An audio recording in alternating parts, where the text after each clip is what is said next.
Az idei MVM Future Talkson a hosszú élet titkát kutatjuk. Of course, anti-aging is a huge industry. Biggest industry on the planet. We want to bring the best treatments technologies available in the world. Wow. Red light therapy. The future's already here. Do we own it or are we the product? This is nicotinamide riboside. Should we allow this? And then there's this whole other unknown, the microbiome. We can create organs. And we'll start 3D printing food. These cells are alive. A wearable device. So this is a contact lens. Your Oura Ring, or Apple Watch, or your Fitbit. People don't realize that this is not science fiction anymore. Like, we're in this.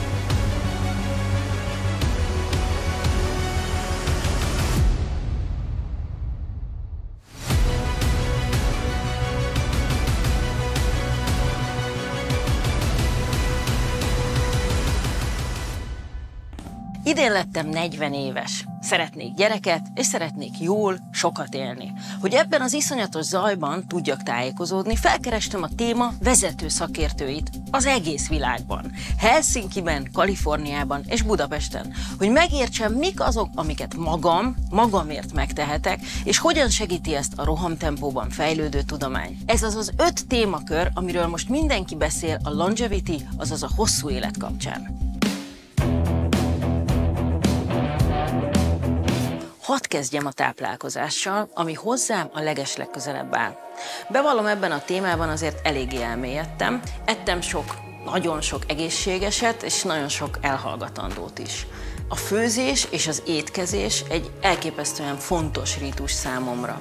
Az étellel lehet gyulladást csökkenteni, szociális készségeket javítani, immunrendszert erősíteni, vagy éppen ízületeket karbantartani. Igazi rajongóként követem a tudomány újabb és újabb eredményeit a bél-agy összeköttetéssel kapcsolatban. Amikor megtalálták a kaput a mikrobiomhoz, ott egy egész új világ tárult elénk. Így hát 0. lépésként felkerestem egy magyar vállalkozást, akik széleskörű genetikai, mikrobiom és metabolomikai, azaz anyagcsere felmérést csinálnak. A klinika orvosigazgatójával, dr. Kis Rihárdal ültem le beszélgetni. Talán a metabolomikával kezdem erről kevesebbet hallani. Tulajdonképpen az anyagcserének egy nagyon komplex vizsgálatát jelenti. Tehát az anyagcsere vizsgálat, a metabolomika, az egy nagyon részletes képet ad a jelenlegi állapotról, de olyan szinten, ami nagyon gyorsan változni tud, tehát akár napok alatt. Olyan információkat tud megmondani, amit más vizsgálat nem annyira, és sokkal hamarabb. Tehát igazából pont arról szól ez, hogy ne is legyen baj. Már akkor lássunk finom eltéréseket, mielőtt tényleg egy manifest betegség kialakul. Én azt mondom, hogy akkor nézzük meg az én metabolomikai eredményemet. Tehát a metabolomikai vizsgálat során több mint 400 anyagcsere terméknek a szintjét nézzük meg egy időben. Az is egy általános képet ad, hogy ebből a nagyjából 400-ból hány anyagcsere terméknek a szintje tér el a normálistól. Itt ebben az esetben ez 37 volt, ami egy alacsony számnak számít. Tehát összességében ez egy jó anyagcsere állapot. Azért azt is hozzá kell tennem, hogy olyan még nem volt, akinek mindegyik rendben volt, tehát valamilyen fajta ingadozás ebben folyamatosan van. Itt a mikrobiom lesz az, ami szintén egy ilyen összekötő kapcsot jelezhet majd így az inzulinrezisztencia és az ezzel kapcsolatos szénhidrát és zsíreltérések tekintetében. Nézzünk rá a mikrobiomra. Az eredményeimre várva kikérdeztem a mikrobiom egyik legnagyobb szakértőjét, a Hack Your Health című Netflix dokumentumfilm főszereplőjét, Julia Enders táplálkozástudóst. So the microbiome is the collection of all microbes in and on us, and 99% of these microbes live in our guts. So when you look at us, like, we are one planet, there's these like grasslands and cities, and then the gut is the huge, crazy rainforest with all the things happening.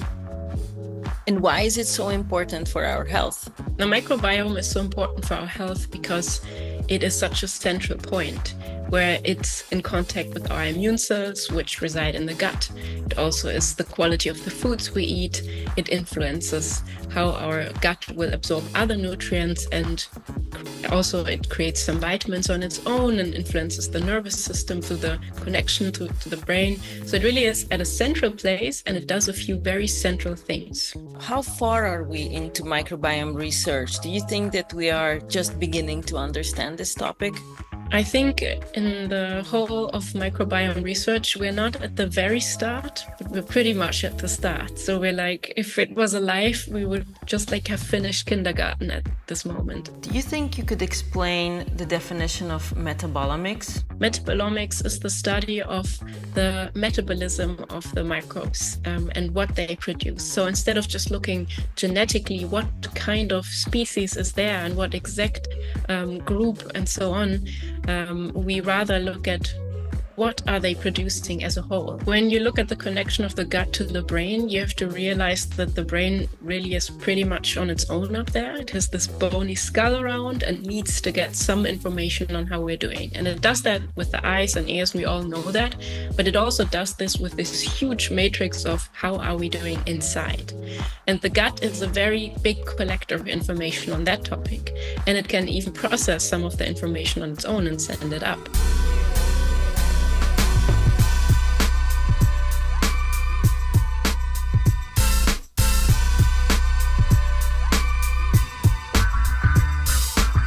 Elutaztam Amerikába, hogy többek között találkozzak William Seedsel, akinél egymásnak adják át a kilincset a fogyni vágyó szupercelebek. The whole key to what we do with metabolism and controlling what food does is all about insulin and glucose. So if you have on a plate of food protein, you've got your carbohydrates, and you've got your fats. The key is how you eat your food. If you eat the vegetable first, that sets up the insulin sensitivity to make glucose not spike. Like if they eat a hamburger, well, take the vegetables off that hamburger, eat those first, then eat the meat, and then eat the bread later.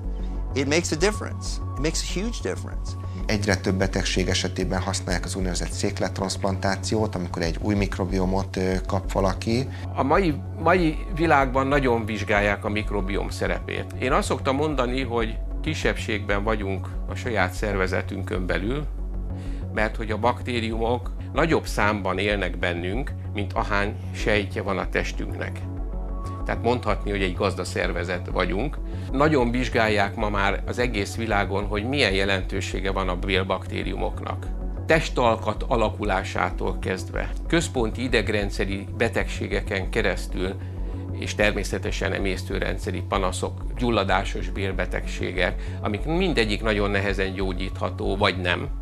Azoknak a kialakulásában és kezelésében a bélflórának nagy jelentőséget tulajdonítanak. Minden esetre a bélflóra megerősítése a széklettranszplantációval lehetséges természetesen. Az a fő célja, hogy egy egészséges bélflóra legyen a vastagbélben, de hogyha továbbra sem lesz megfelelő olyan bevitel, ami táplálja és megerősíti ezt, akkor újra vissza fog esni. Akkor nézzük meg az én belső világomat, az én belső univerzumomat. Itt nem néz ki jól a helyzet.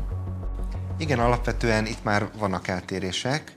Az egyik dolog, amit nézni tudunk a mikrobiomban, az a diverzitás. Tehát tulajdonképpen ez azt számszerűsíti, hogy hány különböző baktériumot látunk a bélflórában. Minél diverzebb alapvetően, annál jobb, viszont ebben a mintában alacsonyabb számban voltak jelen. Tehát itt egy intervenciónak, egy diétás módosításnak ez lenne igazából a cél, hogy ezeket a kedvező baktériumokat szaporítsuk. Igen, tehát hogy látjuk, hogy itt van egy táblázat, amiben azt javasoljátok, a fehérjén, roston és szénhidrát bevitelen növelni kell, viszont a zsír bevitelt azt lejjebb kell vinni. Tehát akkor itt látjuk ezt a részét, és nyilván sokkal több folyadékot kell innom, úgyhogy most akkor iszom egy kis vizet is, ez oda van írva. A labirintusnak ezt a részét már kezdem feltérképezni. De van itt a bioindividualitásnak egy nagy szelete, ami úgymond hozott anyag. a megörökölt genetikám. Mivel tisztességes munkát szeretnék végezni, a mikrobiom és a metabolomika után elvégeztem egy genetikai vizsgálatot is.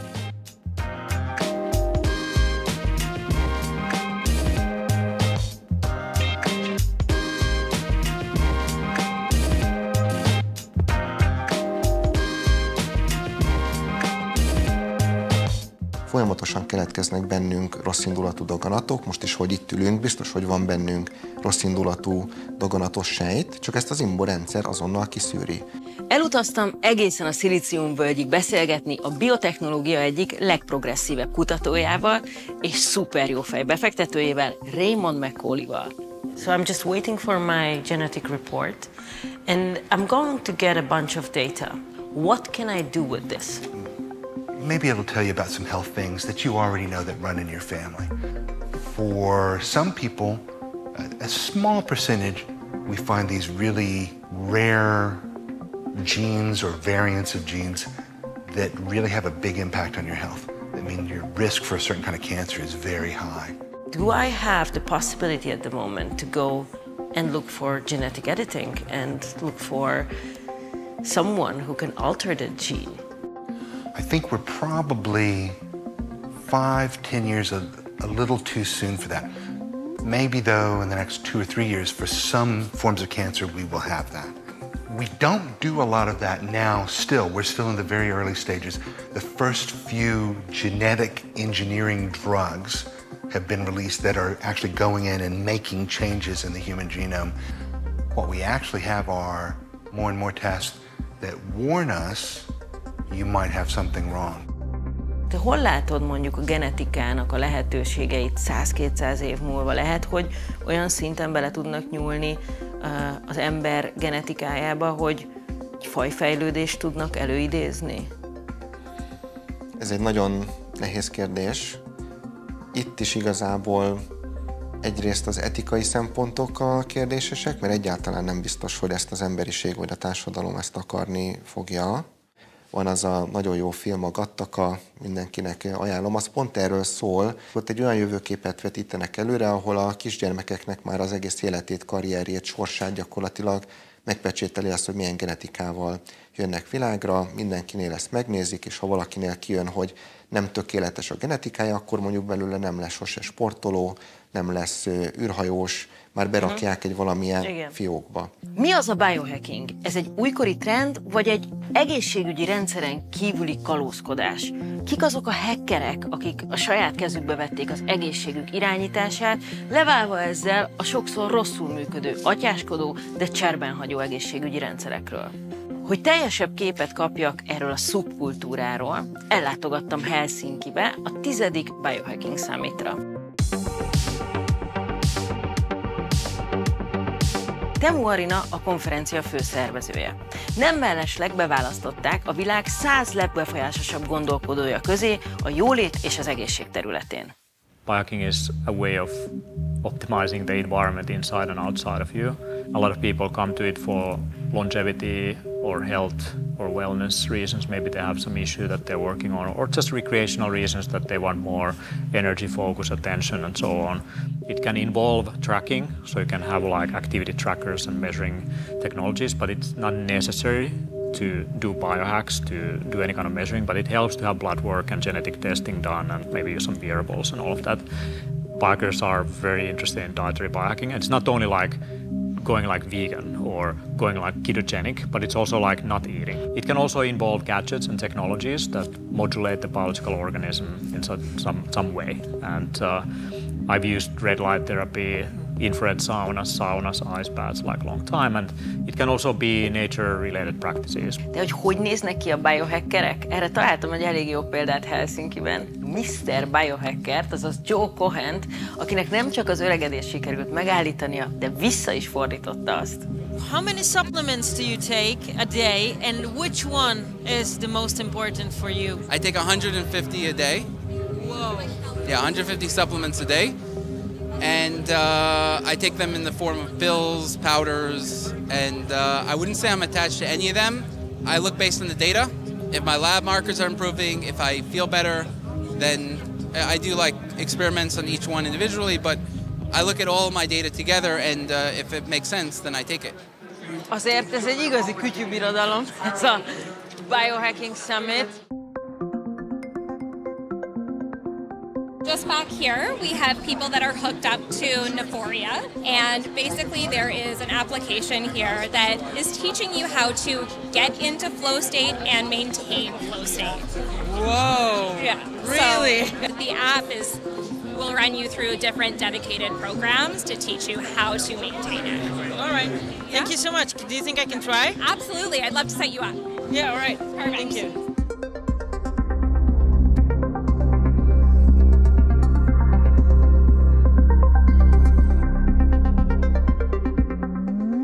Mérésem elején 99%-os volt a flow state-em, amit a gyakorlatok után leromlott 40%-ra, úgyhogy azt hiszem, hogy a neoforid Noah-on elrontotta a flow state-emet, mert 99% flow-ba voltam, lehet, hogy a rengeteg adaptogén gombától. Az adaptogén gombák egy nagyon izgalmas gombafaj, ugyanis úgy lehetnek a testünk segítségére, hogy adaptálódnak az igényeinkhez. Bizonyos gombafajták képesek felmérni intelligenciával azt, hogy a szervezetnek mire van szüksége, és ahhoz adaptálódva ott nyújtani segítséget, ahol a legnagyobb szükség van rá. Pont ezért volt számomra nagyon izgalmas olyan kutatókkal találkozni a Biohacking Summiten, akiknek ez a specialitásuk. So now we have 4 medicinal mushrooms. It's reishi for your sleep, chaga for your immune system, lion's mane for your cognitive, for your head, for your focus, cordyceps for your energy and for your libido, resveratrol for your antioxidant capabilities. The last one is NAD booster, and it boosts your cells' energy levels. Megismerkedtem egy nagyon-nagyon inspiráló hölgyel, a Sarah fényterápia alapítójával, Sarah Turnerrel, aki elmagyarázta, hogy ez a biohacking módszer mire is való. Red light therapy is photobiomodulation, which is another big long word, but basically it means to modulate your biology with light. And it uses longer wave light, so red and near infrared. So those are the wavelengths that you get at sunrise and sunset and next to an open fire. And they're the wavelengths of light that trigger healing reactions in the body. So really you have this effect of more energy, greater healing capacity and greater blood flow. So red light therapy is really putting back those wavelengths of light that we're now deficient in this kind of world that we live in. Because if you go out at sunrise, you're getting those long wave red light. That preconditions your skin then to be able to handle the UV in the middle of the day. If you go out just in the middle of the day, then the UV light becomes detrimental because you haven't preconditioned your skin first. Whoa. So I think what a lot of people are doing, they're going out at midday, they're getting burned, and then of course, you know, people are very wary about the sun. Nagyon-nagyon sok szó van ezen a kiállításon az adaptogén gombákról, még a kávét is azzal adják. Én egy rodiólásat és egy oroszlánsünk gombás kávét iszom most éppen, ami mentálisan fel fog kelteni, valljuk be, szükségem van rá. A lot of the functional medicinal mushrooms actually, that boom really originates from Europe, specifically Finland. But Americans are really good at popularizing things like stem cells or peptides or IV therapies or like very specific molecules and even pharmaceuticals. Ha emlékeztek még a celebfogyasztó William Seedsre, akkor elárulok róla még egy titkot. Ő a világ első számú peptidpápája. Hogy mi az a peptid? Hát például a mindenki számára hírhedt semaglutid, azaz az Ozempic fogyasztószer. We think we become resilient as we get older, but we don't realize all of these things we've dealt with in our lives that have a huge impact, and how the cell has constantly been working to make you survive, but at the same time it gives up things to do that. These GLP-1 receptor agonists like Wegovy and Ozempic and so forth, their job is they're signaling the cell to be more efficient in utilization of what you eat. And they're helping the cell clean itself up better. They're helping it become more insulin sensitive, utilize glucose better. So weight loss is really a side effect of efficiency. The cell's job just wants, it's survival. I'm gonna survive no matter what. So if it's getting hit by lots of stressors. Let's say like overeating is a stressor. Eating at the wrong time is a stressor. I mean, the body's set up to actually eat at certain times, and not enough sleep is a stressor. Over-exercising or under-exercising is a stressor. So just imagine the cell that's constantly getting bombarded basically becomes less reactive. Yeah. And it says, okay, screw everybody. I'm overwhelmed. Yeah, I'm gonna survive, but I'm only gonna do so much. GLP-1s help kind of bring back that feng shui of the cell, basically. And by doing so, you give people their ability to say, maybe they said, okay, I like this certain food. Well, they may have that craving again, but now they have the ability to make a decision. They can say no. So they can actually change behaviors. Wow. It's mind-blowing. Meglátogattam pár biohacker szalont, ami gyakorlatilag olyan funkciót tölt be kint, mint egy edzőterem. A hollywoodi lakosok munka előtt, után, ebédszünetben kiugranak egy picit biohackerkedni.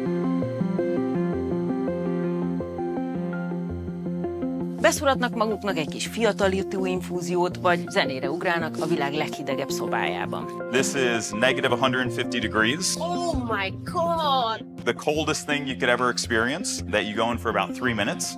It increases blood flow, circulation, gets rid of inflammation, you get tons of benefits just from going in and out in 3 minutes. Really powerful. This is the infrared sauna, so you get a really deep detoxification. It pushes the toxins out from the inside out. Over here is the infrared LED therapy. This is one of my favorite pieces of technology. This is the hyperbaric oxygen chamber. When you go in there, it's going to essentially be forcing oxygen into all of the cells of your body. Your blood is going to be more oxygen data rich. It's good for anti-aging, wound healing, overall longevity. So let me show you this. This is the Next Health Wellness Wheel. So we have broken health down into these 12 aspects, and how the process would work, if you were coming today as a normal first-time customer, we would start by drawing your blood.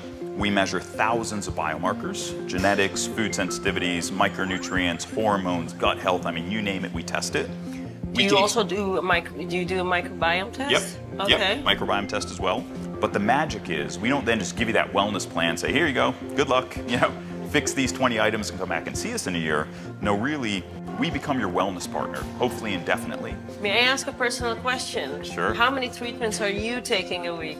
Oh, that's a tough question. No, I take a lot. You do? I do everything. Really? And I do all the experiments as well. How many supplements are you taking a day? I take way more supplements than I probably should. Oh, really? Give me a number. 60? 60 supplements? 50 to 60? 50, yeah. 60, okay. Yeah. Spread out throughout the day. Yeah. Okay. Yeah. What is the newest technology you have in-house? Let me show you over here. All right. All right.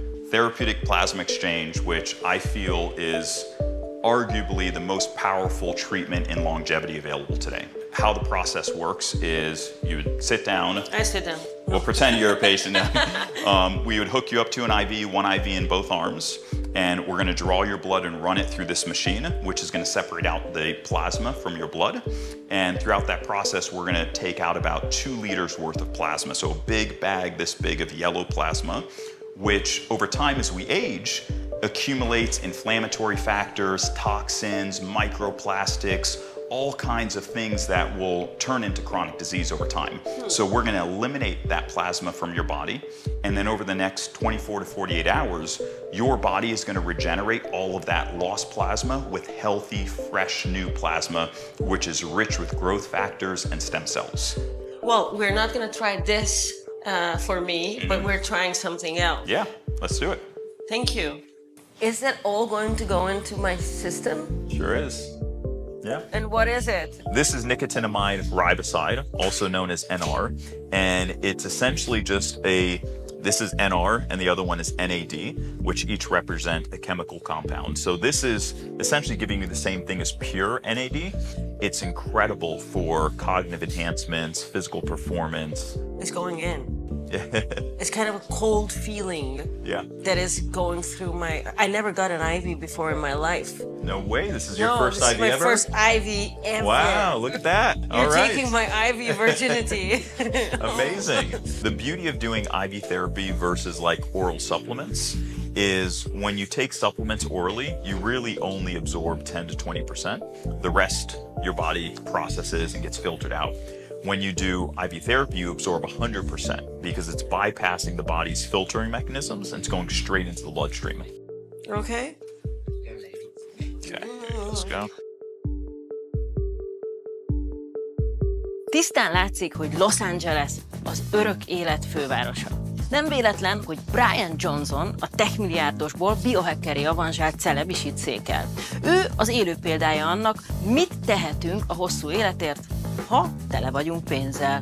Brian a legtöbbet mért ember ma, akinek szigorú napi rutinja ígéri a hosszú életet. Tovább mentem a West Hollywoodi Conscious Health klinikára, ami főként ketaminterápiával foglalkozó biohacker szalon.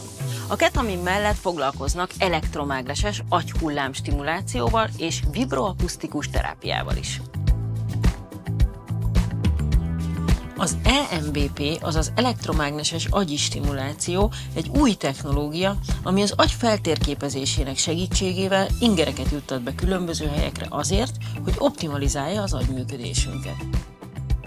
A kedvencem ez a vibroakusztikus ágy volt, ami olyan érzés volt, mint hogyha életem legjobb koncertjén a hangfal előtt álltam volna. Wow! Hát én ilyet akarok otthonra. Wow! I'm still vibrating. It's just beautiful what this thing does. A Conscious Health központban meglátogatott Elias Arjan, az amerikai longevity és biohacking közösségek egyik motorja, hogy megértsem, itt miért nem kórházakban keresik az emberek a hosszú élet megoldásait. From a Hungarian perspective, it's really hard to understand the American healthcare system and how longevity clinics fit into that. I mean, it is a very different system. In fact, the United States is the only place in the world that has sort of this type of private healthcare system, right? The big difference is, in many ways, the individual in the United States is the customer. So as much as they're the patient, they're also a customer. And so they have some choice about where they're going to direct some of that money into the system. But the problem that it's shown is that it's for profit, right? And because it's for profit, you know, there's a lot of people trying to make money off of people when they're sick. It's just a mess right now. There's too many people with too many different agendas. And, you know, at the end of the day, when the incentive is profit, you don't get the best patient outcomes. And that's where we are right now in the US. That we're spending the most money of any country in the world on healthcare and getting the worst outcomes. This is one of the biggest problems I have with the whole sort of biohacking movement, is that people try to make it sound simple. And they say, oh, do my program or take this pill. And that's the same problem we have with the pharmaceutical industry, is they look at a disease and they say, well, here's the magic pill. And the biohackers are like, well, you have a problem, well, here's the magic supplement. It's like, there's no difference. És ha már Kaliforniában jártam, született kütyűrajongóként meglátogattam otthonában a magyar származású Daniel Kraftet, a Harvard és Stanford feltaláló jövőkutatóját.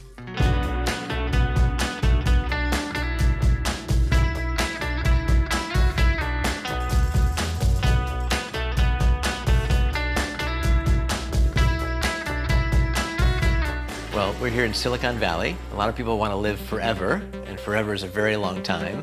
I think most of us don't want to be 120 and feel 120. We want to think more about health span. You know, you want to be 90 and as fit and active as you are when you're 30. So it's a really interesting time now in the world to start to trust science again, to educate the public about how the scientific process works. And when you're looking and evaluating whether you want to do this longevity therapy, whether it has good evidence that it might really be helpful to you in the short term or the long term. Therapy doesn't need to be just a drug or a device. It might be a patch. It might come as a digital therapeutic. It might be music as medicine. It might be a wearable device that you use to help with your sleep or to diagnose a neurologic issue. But virtual reality is becoming a therapy. It can be used with mental health. There's lots of platforms now where a virtual reality coach, a psychologist, can come and be in your environment and talk to you. And she might remember your last conversation, what worked, what didn't work. She can bring you into a meditative environment and have you move into the meditation zone when you're stressed out, and that might be customized just to you. I've seen prototypes that measure blood pressure and blood sugar just from a watch-based platform. Having a wearable by itself doesn't matter, but when you start to plug it in to your doctor, your nurse, your pharmacist, your nutritionist, it can be really impactful. I think we're in an exciting time to rethink healthcare. You know, it's not about any one of these technologies, but how they kind of overlap and come together. That's where the magic starts to happen. And what's going to start to happen is all these new digital tools we've been talking about will start to connect back to your doctor or your health system. And people have been building these dashboards that can hopefully integrate all the information that's available that can be used in real time for both prevention, diagnostics, and therapy. What if we took some of the lessons of self-driving cars to self-driving healthcare, where it knows who you are, where you are, you have transparent pricing when you order it, it drives differently based on the weather and the traffic, it's sort of crowdsourcing knowledge, and it's using lots of real-time data and sensors. That might be an analogy for where self-care and healthcare can go in the future.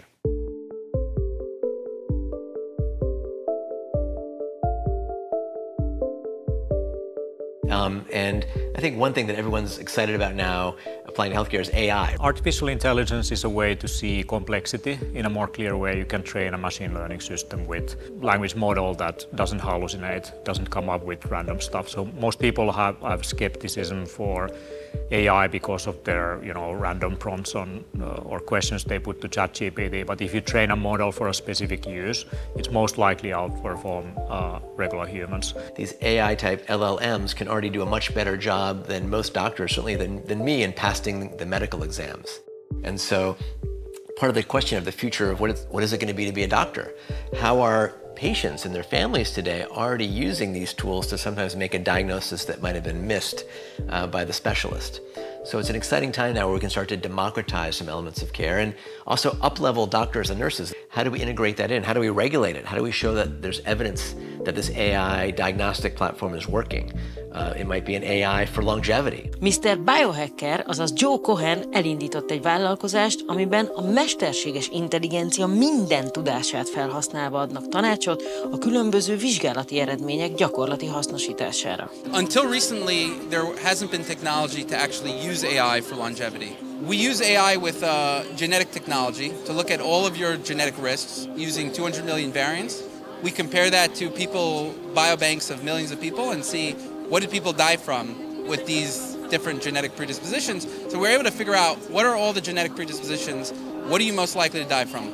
Based on that, we can warn you 50 years in advance, 20 years, 30 years, depending on how old you are, because the way that chronic disease works is if you catch it when you have it, it's too late.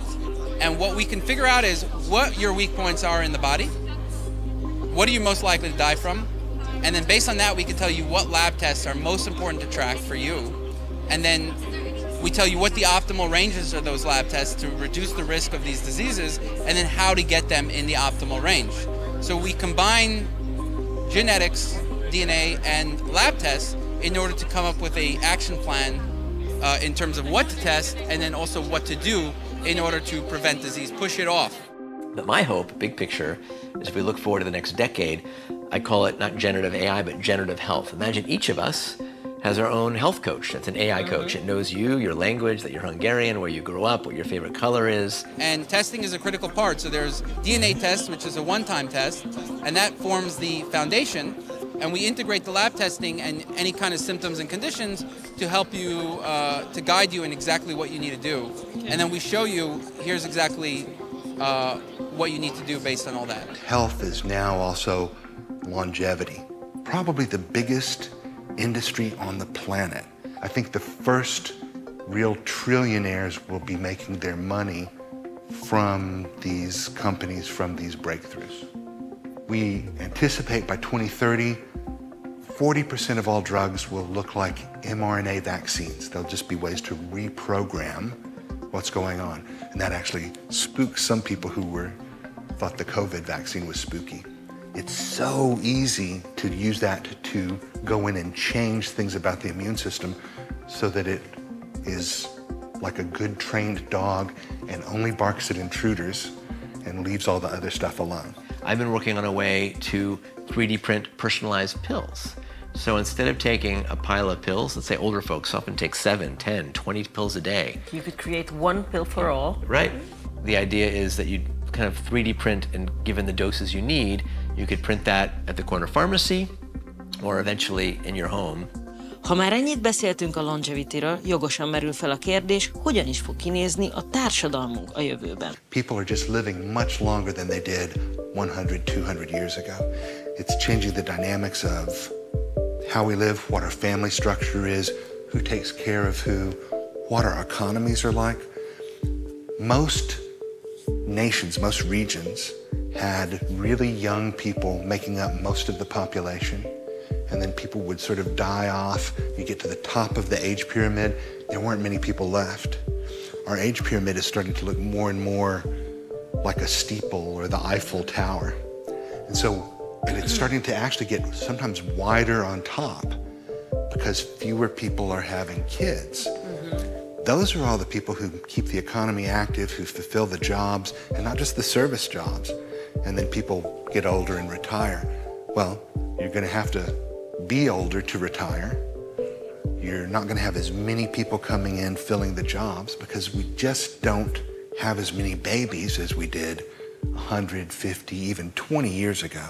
San Franciscóban találkoztam egy nagyon-nagyon izgalmas orvoskutatóval, Divya Shenderrel, aki aneszteziológusként kezdte a karrierjét, de a páciensei agyműködését figyelve újabb összefüggéseket talált. Ezek az eredmények a Harvard és a Stanford után egészen az International Space University-ig vitték őt, ahol az asztronauták kiválogatásán és egészségén dolgozik, ami nem kis kihívás az űradta extrém körülmények között. So a lot of things could be done to take away your rights, or maybe you enlist now in the armed forces and they take away or turn down the circuits in your brain that are responsible for empathy. This is why we don't hurt people, right? We have empathy. So they turn you into a super soldier because you don't mind killing. They could also just augment your capabilities, right? So they could make you actually stronger. Here's the other thing that goes with the brain-computer interface are the implants, right? So now there's a whole movement in the world right now of cyborgs, and they have implanted devices into their bodies. They give them new sense organs that they never had before. Cyborgs, so people who augment themselves. An example would be somebody like Neil Harbison. He has an implant that looks like a little flexible reading light, but it's actually implanted into his skull. And what the device does is he has red-green color blindness, and it pulls in more information from the visual spectrum than even the eyes can see. So instead of a rainbow, it pulls in from ultraviolet to infrared. And what it does is after it pulls in all this information, it begins to stimulate with vibration that's correlated to the spectral frequency. And so he actually hears the visual world in more detail than you and I would even see it.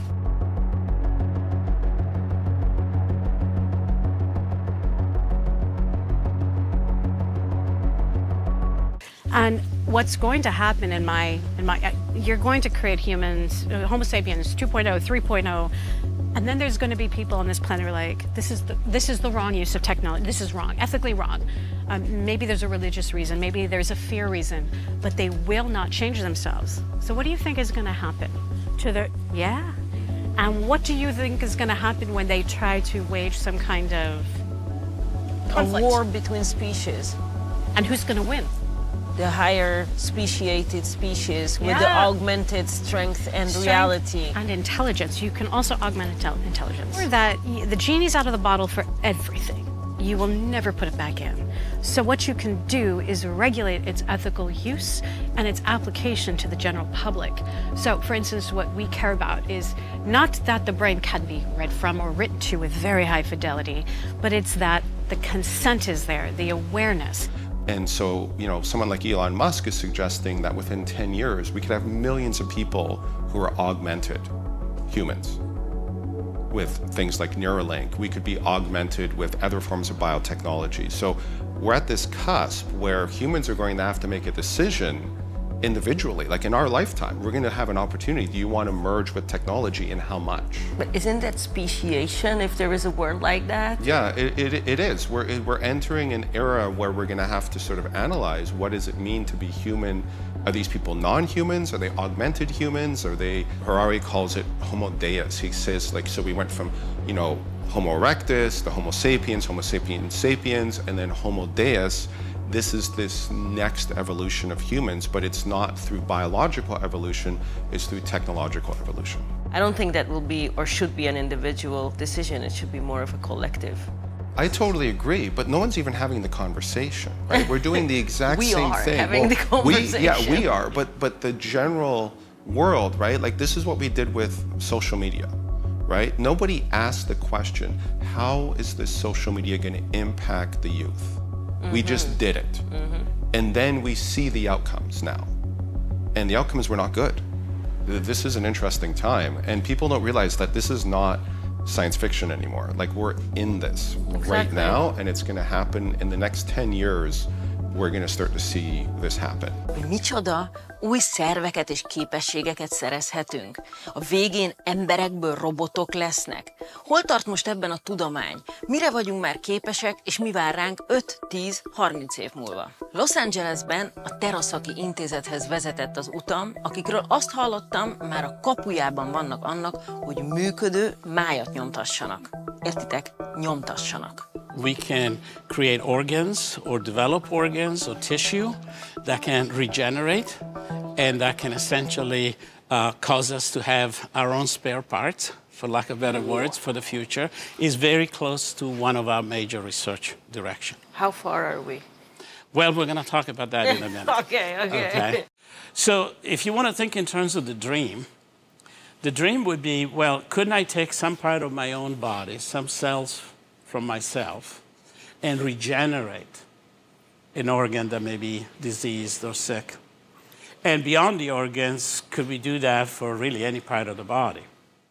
The reality is we're not there, but we might be there within the next decade. And so right here, you're in our biomaterial science area. There's all sort of materials that exist in nature, right? There's all sort of materials that people have figured out how to synthesize. Think of plastics and composites and so on. And then there's a subset of those that are biocompatible and they become biomaterial, hydrogels. Hydrogels. These are gels that are solid, but when you apply pressure, like in a syringe, they become liquid. And when you remove that pressure, they become solid again. So for example, you could inject it, travel through your vascular system as a liquid, and then when you remove the pressure, they can fix in place. Whoa. But because we can also deliver cells, somebody said, well, could we put multiple cells, and could we use these biomaterials as a sort of scaffold to have new tissue grow and be regenerated? Dr. Terasaki 60-as években elkezdte felfedezni, hogy a szerv átültetés immunológiailag hogyan tud működni. Ma a Terasaki intézetben konkrétan szervnyomtatókkal dolgoznak azon, hogy pár éven belül képesek legyünk gyakorlatilag egy gyárban szerveket nyomtatni. Ez az 3D-s printer, ez konkrétan olyan anyagokat használ a printeléshez, amikben sejtek vannak, és életben maradnak, miután kinyomtattak vele, jelen pillanatban még csak pici sejtrészeket, akár izomrészeket, vagy vénarészeket. A kutatás ott tart, hogy 5 éven belül akár már egy printelt májat be is lehet ültetni egy emberi szervezetbe. If you can do tissue, you could also think about 3D printing food. You could also create these biomaterials so that they become implantable devices. And you can embed sensors and electronics into these things. Azok az okos eszközök, amik mindannyiunknál ott vannak már, az Oura Ring vagy az Apple Watch akár, mérik a lépéseinket, mérik a testhőmérsékletünket, az alvásunkat, de azokat a típusú dolgokat, amiket a laboratóriumban egy ponton tudnak mérni, tehát csak specifikusan reggel, amikor leveszik a vérünket, tudják megmérni, azok még nem egy folyamatos mérés alatt vannak. Ezek az eszközök viszont képesek lesznek arra, hogy akár a bőrre ragasztva vagy a bőr alá ültetve egy folyamatos képet adjanak a test állapotáról, vércukorszintről, vitaminhiányról, mindenről gyakorlatilag, tehát hamarosan úgymond a vérvételek és a laboratóriumok meg fognak szűnni. And what you're looking at is examples of organs on a chip. So these are chips that behave like an organ. So these kind of chips are used to essentially allow the cells to organize the way an organ would work so that you can reproduce the physiological model of a real organ in a real human. And this is a perfect test bed for the discovery of new medicine, new drugs. So it's like testing without humans or animals. Exactly. A technológia ilyen nemű fejlődése rengeteg etikai kérdést vet fel a jelenünkben és a jövőnkben. Megkérdeztem erről az intézet vezérigazgatóját, Ali Kadem-Hossainit. As a scientist, what we try to do is we try to really minimize suffering. I fully agree that there are kind of medical interventions that are more ethically need to be discussed. For example, if you have something that is expands the human lifespan by 100 years. So instead of living to 70, you live to 170. But if you're trying to make things that mimic what the person has already had that's lost in a disease or in an accident, then I think those are something that therapeutics that we want to create, and we want to make them in a way that they're affordable and can be used by people all over the world. That opens up a whole can of worms, the ethical questions. There are a lot. The first is that if you can read from someone's brain with high fidelity or write to their brain with high fidelity, you can do things to people against their will. And of all the things that you could steal and take from a person, their thoughts are their very, very essence, right? There is nothing more intimate you could steal from a person. And we talk about Big Brother. A company would be our present-day version of that, that watches everything that you watch on TV and look at on the web, and then uses that information to make you buy things you don't need. But I like to flip that around and say, we have all these sensors, we have all these ways that we're observed. If we have some control over that, where we decide how that information is used, instead of Big Brother watching us, what if we had Big Sister? What if we had an AI that is gathering up all this data, and not just our health data from our little rings and what we watch on the internet and what we buy at the grocery store. And all Big Sister wants is not to think us out or rat on us or make us buy things, but wants us to be happy. Big Sister loves us. Maybe nagging you, but always like just wanting to lift you up, and she's smarter than a team of research scientists. Could we make that happen? I think that depends on, are people doing things to us with the data or for us with the data? Do we own it, or are we the product? Bevallom, kezdtem magam egy Star Trek epizódban érezni a sok csodálatos és egyben félelmetes információtól. Az utam során sok szituációban láttam, hogyan bicsaklik meg a jövő, ha kihúzzuk a konnektorból az egészségünket. I'm wearing a continuous glucose monitor. You can't see You it, but also have that on you, your glucose I've got one monitor. on. We can look at it in real time right now if my battery hadn't died. Ironic. The challenge with technology, battery life hasn't gotten much better. We need to get exponentially better batteries. That's embarrassing. Ha elfelejtjük a technológiát, a drága szolgáltatásokat, vizsgálatokat, mégis mi az, amit tehetünk a boldog és remélhetően ennek okán hosszú életért? Így elérkeztünk a következő nagy témánkhoz, az életmódhoz. Itt kérdés, mit tehetünk, ami nem eszköz és fogyasztás alapú? People think you have to run really hard to lose weight. You gotta really get a big sweat. You gotta do all this. All you need to do is get your heart level into what's called a zone 2 area, like a brisk walk. If you did that 45 minutes a day, 7 days a week, you could do a tremendous amount for your health in improving blood flow. You'll improve your glucose, your insulin sensitivity, especially if you do that after every meal. And then diet. I mean, I think that's where we've gone so wrong with all the crap we put in our bodies. It's getting back to all of those good foods. And the key thing to start, please, please, please, is sleep. Talking from my heart. I love sleeping. It's the one thing that so many people sacrifice. Yeah. Busy life, busy day. We're on 24/7 in this world, and sleep is the first thing that goes, and yet it is the most important thing that we can do for ourselves, for regeneration, for repair, for memory, for connection. All our emotions are processed while we sleep. You see, most people think health is something that you just have. Am I healthy? Am I not healthy? But health isn't something that you have, it's something that you do.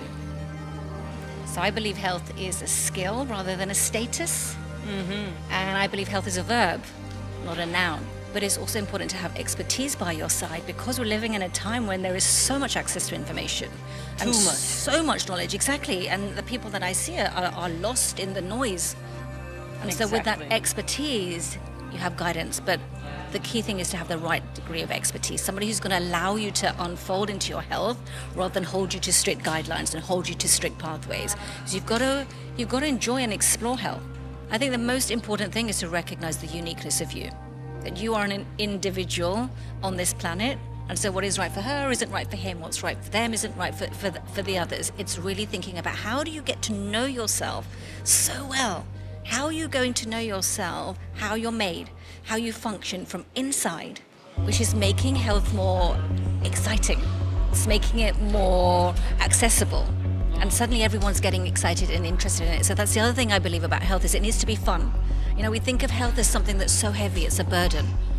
But that's not the point of health. It should feel light and awakening and something that you want to really pay homage to and respect to and enjoy. Health is fun. What I started to realize is that if you're not happy, you're not going to live to 100 because you're not in a state of joy. If you don't have people that love you. So a lot of people, when they say like they're depressed, one of the questions I would ask is, when was the last time you laid under the sky and looked at a tree for hours without your phone? Good question. Like, have you ever done that? When was the last time you did that? So yeah, I mean, if I look at social media all day, I'm depressed too.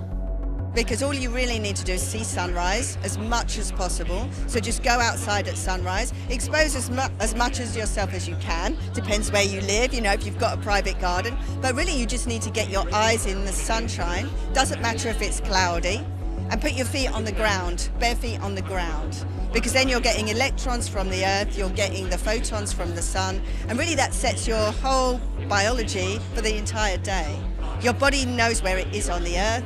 You know where you are in regards to the rotation of the planet, so your body knows what to do at the right time. And I think that one simple thing probably will change people's health amazingly, and it's so easy. Just 10 minutes, barefoot on the ground, looking at the sunrise. How to do this in the winter when it's -20? Yeah, I don't know about -20. I live in England. It's not balmy in the winter.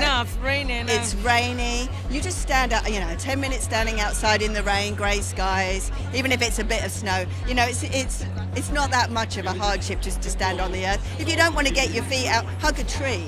You know, go out, you put your raincoat on, you hug a tree. You just want to be connected to something that's connected to the earth. These things are just as important as your biological health. And I would add a spiritual dimension to that.